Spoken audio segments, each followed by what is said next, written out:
vino strong, il vino buono, che si scampa così.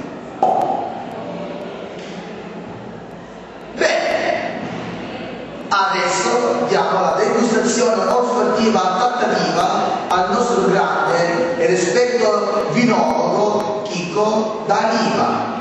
Tenga, assaggia, prego. Andiamo alla degustazione olfattiva trattativa del vino stronco. Il colore sembra un colore ottimo come vino rosso da tavola. Direi molto avvicinativo al brunellesco di Caltagirone, San Girolamo